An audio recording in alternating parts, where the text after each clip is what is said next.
Now, what is the biggest fear when we spend for the sake of Allah? When we spend for a greater cause? We always see this expenditure as a minus in our bank account. We subtract it. I had £100, minus 10, minus 20, minus 30. We always conceive of it as we are losing. It's a loss, right? It's a loss-making thing. It's not a profit-making effort. It's a loss. It's a cost. This is how you always think about spending money.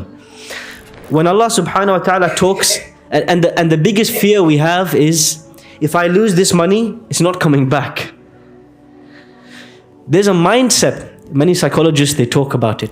It's called the scarcity mindset. What is scarcity? Scarcity means there's not enough of something. Scarcity mindset means you and me, sometimes we think there's not enough money in the world. So if I need to earn this money, that guy, he has to lose some money.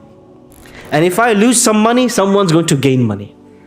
Imagine somebody opens a shop, let's say, on a nearby road. They open a restaurant. And after 2 years, one of the very common, someone comes to work for them, very good employee, very good chef in the kitchen. Next year, they open the same cuisine, same restaurant with a different name next door. What's the fear that the shopkeeper has, the restaurant owner has? Competition. So what's his worry? My customers are going to go there. In his mind, there's a limited number of customers, let's say 50.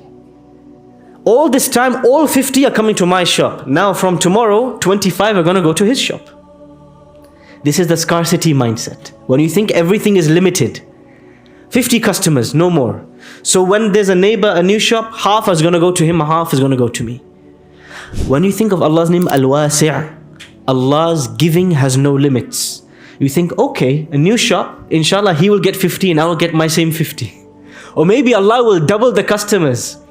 Because there's multiple shops on the road, maybe more people will come and we will both get double the customers. Why do we think that we will lose when other people gain? This is the idea, the mindset that leads to jealousy and envy, al-hasad. Because if somebody gains something, we wish they lost it because we have to gain. Why does he get it and not me? Why does she get it and not me? I didn't get that because they got that. It all comes from the same mindset. We think that life is a game of limited competition. So if somebody wins, we lose. Allah's name Al-Wasi' teaches you that there is a world in which both of you can win, because Allah has enough to give you both. Just before coming here, I was putting my children to sleep, telling them a story. When I was telling them a story, I said, whoever answers this question will get a prize. So my daughter answered the question. My son started to cry straight away. Why? He thinks there's only one prize. His brain doesn't understand there can be 2 prizes, or 3 or 4 or 5.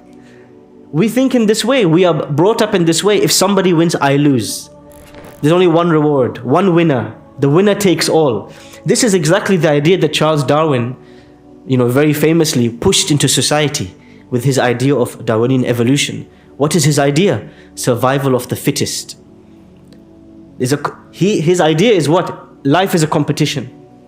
Only the fittest will succeed, everybody else will lose. You have to be at the top. You have to eat everybody else alive. You have to win, they have to lose. This was the idea. Darwinism is not just something in biology, it's a mindset for life. Allah subhanahu wa ta'ala, when He teaches us His name Al-Wasi', He comes completely from the opposite side. He says there's enough for everybody. Because the one who is giving you doesn't have 50 customers, or 1 prize, or 1 spouse. He has enough for everyone and more.